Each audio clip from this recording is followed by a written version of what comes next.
Good morning, students. Today we will study about plant kingdom. So plant kingdom is divided into two subkingdoms, that is cryptogamy and phanerogamy. Under cryptogamy we have got three divisions, that is these are the divisions. As I told you, in case of plants we say divisions, and in case of animals we will say phylums. Okay, so this one is the kingdom, and these two are the sub kingdoms. These three are the divisions of cryptogamy, subkingdom cryptogamy, and these two are the divisions of subkingdom phanerogamy. Then these are the examples which are given here. You can check out the examples. So plant kingdom is divided into two subkingdoms, cryptogamy and phanerogamy. Cryptogamy is further divided into three divisions: Thallophyta, Bryophyta and Pteridophyta. P is silent here. So this is Thallophyta, Bryophyta and Pteridophyta.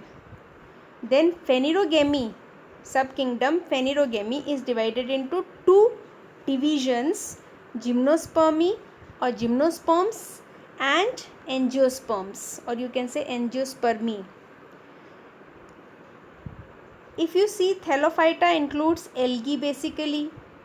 Then bryophytes have all the mosses. Pteridophyte have all the ferns. Angiosperm is the most advanced group of plant. This one is most advanced because it includes the flowering plants, all the flowering plant. It is further divided into monocots and dicots. So this flowchart gives you a complete idea of plant kingdom. What you have to learn is two subkingdom, cryptogamy, phanerogamy, and their divisions, further divisions with examples and diagrams. So in this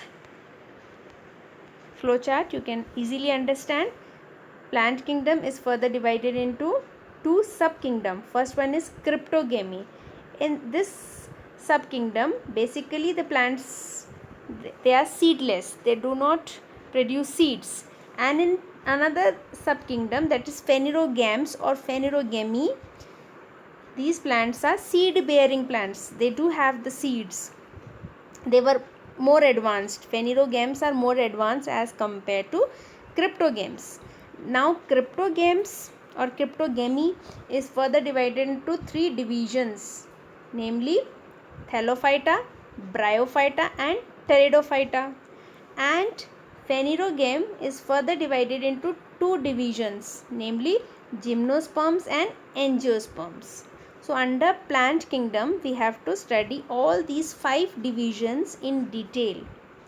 Now if you see Thallophyta, they have got algae and lichens as the example. Bryophyte is a group of plant where you have got all the mosses. Just focus on these circled examples, it will be more easier to understand at the first level. Then pteridophytes, they have got ferns. You are aware of the fern plants, so that come under pteridophyte division.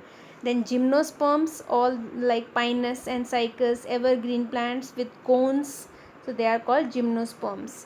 And angiosperm, this is the most advanced group of plant, angiosperms, which include flowering plants where seeds are present. You can see in your kitchen garden, in your own garden, different flowering plants are there, so they come under angiosperm. The flowering plant which produce seeds come under angiosperms. So this is a vague idea or just the introduction about the plant kingdom, overview of the plant kingdom. In detail we will study about them. Thank you very much. Keep revising.